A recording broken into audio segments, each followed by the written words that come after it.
Barry Gibbs was wrongfully convicted of murder in 1986 and sentenced to 20 years to life in prison. After serving nearly 19 years, his conviction was overturned when questions were raised about how his case had been handled by Louis J. Ippolito, one of the so-called mafia cops. Just this past week, New York City agreed to pay Mr. Gibbs $9.9 million in compensation, the largest personal settlement in the city's history. I'm very pleased to welcome Mr. Gibbs back to our show today. Hi. Good afternoon. How are you? And first of all, congratulations. I've always wondered how much money it would take to compensate for so many lost years. Did you ever think about that? I did. And I came out with a number that I felt $1 million a year. This way, they would have enough money to provide for themselves and the things that they need to provide for. Well, you got half of that. You can't make up for all that time, no matter how much money you have. But the idea is to live a normal life, you need money.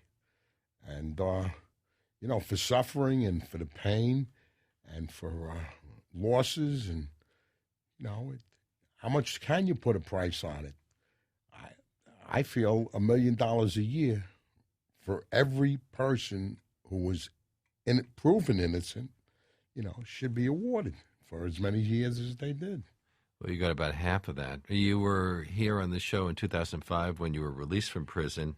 And what have you been doing in the 5 years since? Have you had any money to live on?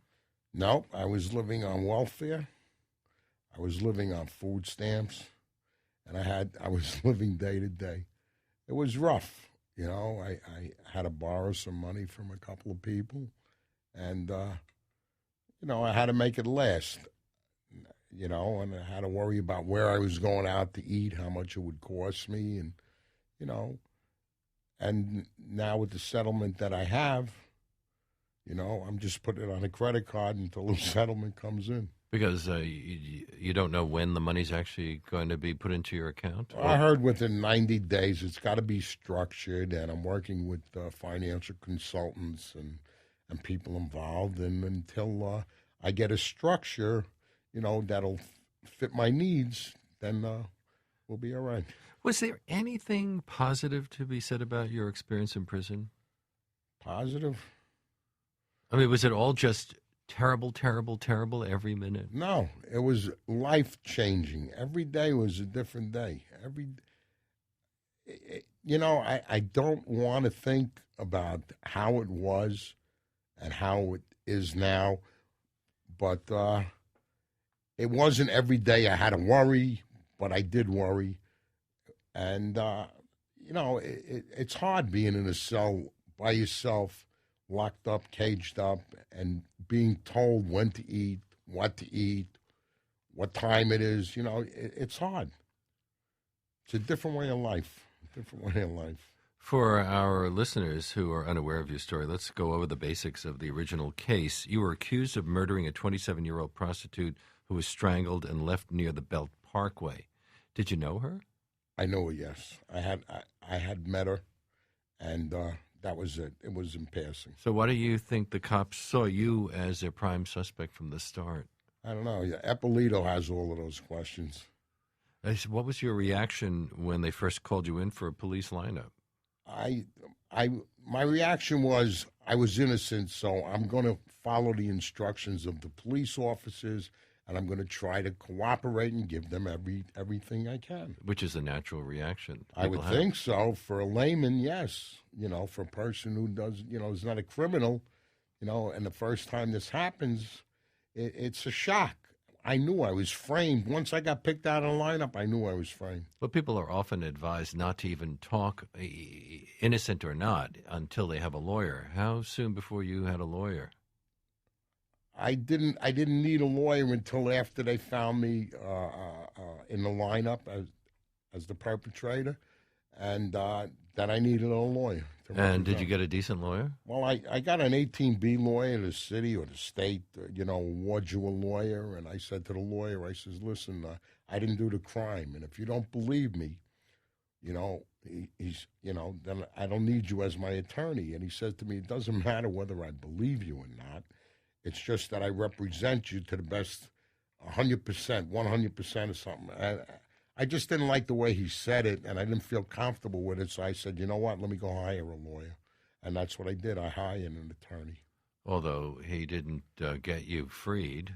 No, he thought he was going to win the case also. It cost me a lot of money, but, I had to go into debt for that. How long after you were sent to prison did the Innocence Project at the Cardozo School of Law take on your case? They took on, I wrote them in 1992 originally about DNA and that I had it in my case. And I was denied in 1992. I was sent a letter that due to the overwhelming influx of cases, we cannot accept your case at the time. And then in 1999, I was desperate, and I had an old friend that I grew up with, and he was an attorney, and his partner knew somebody in the Innocence Project, and they started handling my case.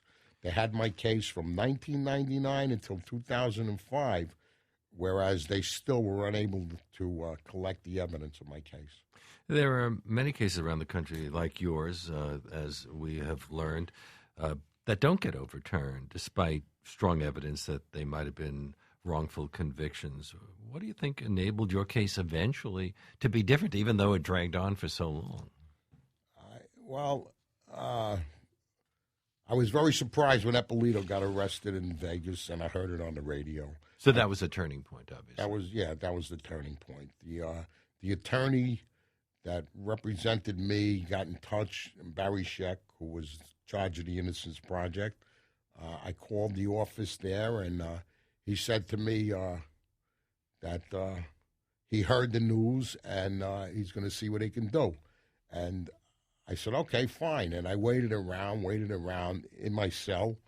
And I think it was maybe a month or two later, two DEA agents from the Federal Bureau came to visit me upstate, and they asked me about the case.